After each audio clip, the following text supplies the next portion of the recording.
Author of This Is Why I Resist. Dr. Shola spoke out in support of Meghan after she faced a wave of online hatred for placing flowers at a memorial for victims of last week's school shooting.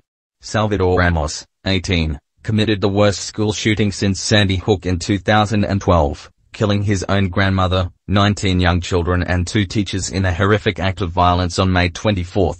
Now the Duchess of Sussex has been accused of trying to make it about her for appearing seemingly incognito at a memorial and laying flowers for the victims, as well as donating food to a local community centre. The Duchess was pictured placing a bouquet of white roses. She also later stopped by a Uvalde community centre and donated blood, according to a volunteer speaking to the Daily Mail.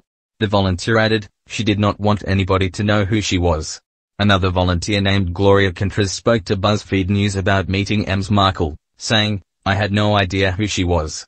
She just was carrying on a conversation like her and I knew each other for years. We were just talking about, the situation and what happened, what we were doing here. I told her about us giving out water to the people and feeding them. Another volunteer at the blood drive said, it's funny, we didn't even know it was her until after she left and now we're so sad. I mean, to be honest, we thought she was our neighbor.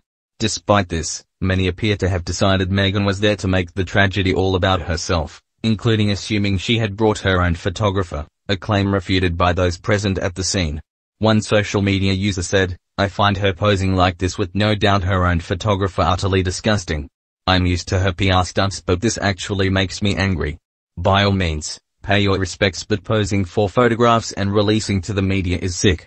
Jill Cardman, the author and star of Bravo's Odd Mum Out, was also critical. This rings hollow and feels opportunistic. I thought she stepped down for privacy? Using dead kids for a photo op isn't drawing attention to the tragedy, it's drawing attention to her obvious quest to be our people's princess. No thanks. But Dr. Shola shot down the critics, saying, Duchess Meghan Markle isn't afraid to follow her heart for Uvalde victims and they hate her for it. The haters don't want to see her do anything good but she refuses to oblige. Good. When Duchess Kate laid flowers at Sarah Everard Vigil she wasn't vilified or accused of PR stunt. Other Twitter users have also chimed in defense of the Duchess. One Twitter user said, I'm so disgusted at the fact that people are so comfortable bullying Meghan Markle for simply donating to survivors of the school shooting and families of the victims. How is giving back to the community an offense to you? Why do people insist on being so evil? Another stated, Meghan Markle literally went to Texas unannounced, wearing regular clothes, and didn't tell anybody who she was. The volunteers didn't know who she was until she left. She was photographed by photographers who were already in Texas. Explain how this was a PR stunt. I'll wait.